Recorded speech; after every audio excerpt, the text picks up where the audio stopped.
신명기 27장부터 34장 마지막 장까지 이것은 모세의 3차 설교인데 신명기의 그 결론 부분입니다.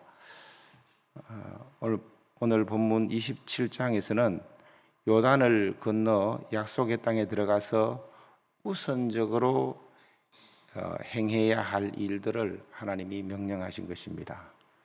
큰 돌비를 세워서 소위 저주 십계명이라고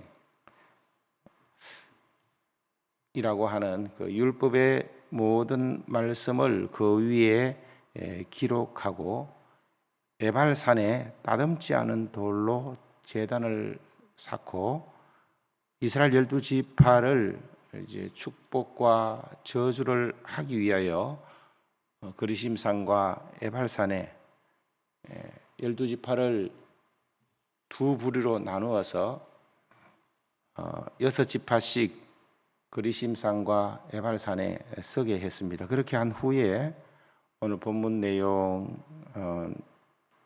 내용인 레위 사람이 12가지 저주 십계명을 선포할 때에 백성들은 아멘으로 화답하게 한 그런 내용으로 되어 있습니다. 그래서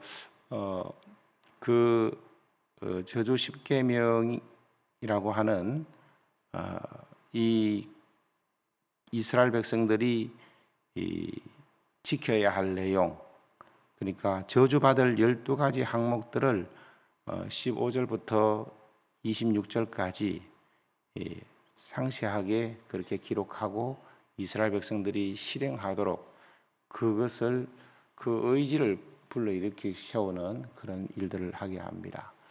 이 내용들을 자세히 살펴보면 그때 당시 하나님의 심판을 받을 수밖에 없었던 가나안 문화, 우상 문화, 그리고 동성애 문화와 밀접하게 관계되어 있는 그런 내용들입니다.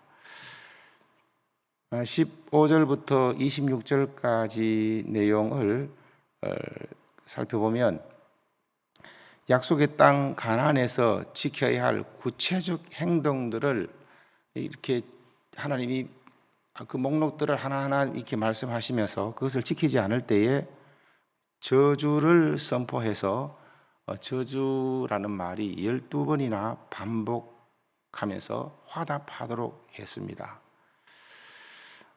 대표적으로 마지막 절 26절을 보면은 레위 사람은 이 율법의 말씀을 실행하지 아니하는 자는 저주를 받을 것이라 할 것이요 저주를 받을 것이라 선포하고 모든 백성은 아멘으로 화답하며 마치고 있습니다. 이것이 계속 이렇게 반복되죠. 약속의 땅 가나안에서 하나님 나라 백성으로서 지켜가야 할 사명과 책임감이 얼마나 크면 하나님께서 이렇게 실행하도록 했겠습니까? 행동할 수밖에 없도록 하나님이 만드셨습니다. 그러나 이스라엘 백성 입장에서 보면 이렇게 하기가 쉽지 않았을 것입니다. 잘못 대답했다가 아멘 했다가 그 백성으로 산다하는 것 자체가 상당한 부담으로 와서 어쩌면 저주받아 죽게 될 것이라는 겁이 나서 감히 아멘으로 화답하지 못할 정도로 두렵고 떨리는 일이었을 것입니다. 우리가 만약에 그 장소에 있었다면 얼마나 두려웠겠습니까? 이스라엘 백성들과 같이 오늘날 우리에게도 바로 이 말씀은 상당히 두렵고 떨리는 말씀일 것입니다. 그래서 이 말씀 앞에 쉽게 그 중심으로 아멘이라고 화답하기가 쉽지 않았을 것입니다. 이것을 지키지 않았을 때 저주에서 면제될 그 사람이 얼마나 되겠습니까? 자신 있게 아멘이라고 말할 수 있는 사람이 얼마나 되겠습니까? 하나님이 출애굽 이스라엘 백성들이 저주받도록 하기 위해서 이러한 말씀을 주신 것은 아닐 텐데, 하나님의 의도와 마음을 잘 알 수 있도록 하기 위해서 우리는 이 본문 앞뒤 맥락에 따라서 자세히 살펴보면서 그 하나님의 마음과 의도를 헤아리고 이 저주 십계명을 선포하라 하신 그 영적 의미를 살펴보아야 하겠습니다. 먼저 하나님이 저주 십계명을 선포할 때에 배경인 그 장소가 지니는 의미가 있습니다. 레위인이 선포하는 말씀에 이스라엘이 아멘으로 화답하는 이 말씀의 전후 맥락은 율법과 저주, 번제단이 한 곳에서 한 시점에서 한 상황 속에서 동시에 선포되고 있는데, 특히 하나님이 번제단을 쌓으라 하신 곳이 어디인가 하면 그리심산이 아니라 에발산입니다. 축복이 선포되는 그리심산이 아니라 저주가 발해지는 에발산입니다. 그리고 따듬지 않은 돌로 제단을 쌓고 거기서 번제와 화목제를 드리라 합니다. 좋은 분위기에서 저주가 칭찬과 축복이 전해지는 가운데서 예배드리라는 것이 아니라 죽을 수밖에 없는 공포감을 가질 수밖에 없고 두렵고 떨리는 마음을 가질 수밖에 없는 그런 상황에서 예배드리라라고 하면서 예배드린 후에 기뻐하고 즐거워하고 축출하고 합니다. 조금 전까지는 죽음으로 코너로 몰아넣으면서 저주 받을 것이라 아멘 이렇게 한 후에 하나님께서는 그 번제와 화목제를 드려 하나님께 예배를 드린 후에 기뻐하고 즐거워하라 하신 것입니다.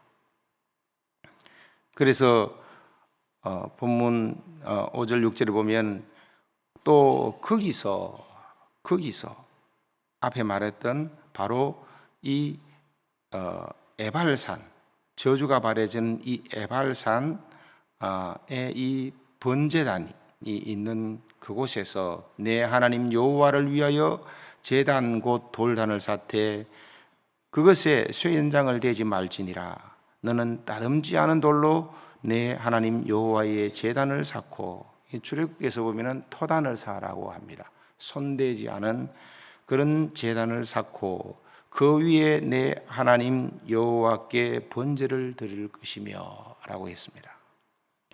이것은 무엇을 의미하는 것일까요? 하나님의 기준에 미치지 못해서 하나님의 진노와 저주를 받을 수밖에 없는 죄인인 인간이 여호와 하나님 앞에 서게 하기 위한 하나님의 그 해결책이, 그것도 유일한 해결책은 따듬지 않은 돌로 쌓은 제단, 그 제단에 와서 번제와 화목제를 드리라는 것입니다. 하나님의 유일한 해결책이 바로 이 다듬지 않은 돌로 쌓은 제단과 번제와 화목제라는 것입니다. 이 저주를 피할, 저주를 벗어날 유일한 길이 그 은혜를 베푸시는 분이 하나님이시고 그 방법은 바로 이것뿐이다 라고 하나님이 말씀하시는 것입니다. 다듬지 않은 돌은 인본주의와 같이 인간의 노력과 힘, 가공되지 않은 전적인 하나님의 은혜로 인간의 구원을 베풀기 위해서 율법의 모든 저주를 담당하시는 지극히 거룩하신 하나님의 아들 독생자 예수 그리스도를 나타내는 그런 말이고 그런 뜻이고, 번제와 화목제는 우리가 익숙히 잘 들어 알고 있는 바와 같이 자신을 하나님께 드려서 헌신해서 전적으로 하나님 뜻대로 자신을 내어드려서 어, 하나님의 뜻을 이루어서, 그러니까 하나님과 사람 사이에 화목케 하고 화평케 한, 인간에게 꼭 필요로 하는 그것을 주어서 하나님과 인간 사이에 이 화평의 제물이 되시는 예수 그리스도의 이 헌신과 이 메시아의 구원 사역을 가리켜 말씀하신 것입니다. 그러므로 본문에서 율법과 저주와 번제단이 한 곳에 한 시점에서 나타나는 이런 배경 가운데서 하나님이 바로 저주가 바래지는 이 에발산에 번제단을 쌓으라 하신 것은 죄가 많은 곳에 은혜가 많다는 그런 말씀처럼 하나님이 은혜를 베풀어서 이스라엘에게 궁극적으로 복을 주시기 위하여 먼저 자신의 죄를 보고 하나님 앞에서 자신이 어떠한 죄인인지 알고 그 후에 메시아의 언약의 은총을 구하도록 하나님이 의도한 것입니다. 언약의 백성인 이스라엘이 율법의 저주에서 피할 수 없는 이 저주의 십계명을 일일이 열거하게 하고 그것에 아멘하게 하여서 하나님 앞에 설 수 없는 자신의 죄를 깨닫게 하고 어찌할꼬 화로 다나여 망하게 되었도다. 이 사망의 몸에서 누가 나를 건져낼꼬 회개에 잡아가는 심령에 바로 십자가의 구원의 은총을 베풀어 주시는 그것을 하나님이 말씀하신 것입니다. 바로 이 하나님의 평화와 복락을 누리도록 하기 위하여서 먼저 철저하게 자신의 죄를 깨닫고 전 존재가 하나님 앞에서 어떻게 화목될 수 있는지, 하나님 앞에 인간이 어떠한 존재인지 하나님이 철저히 알게 하신 것입니다.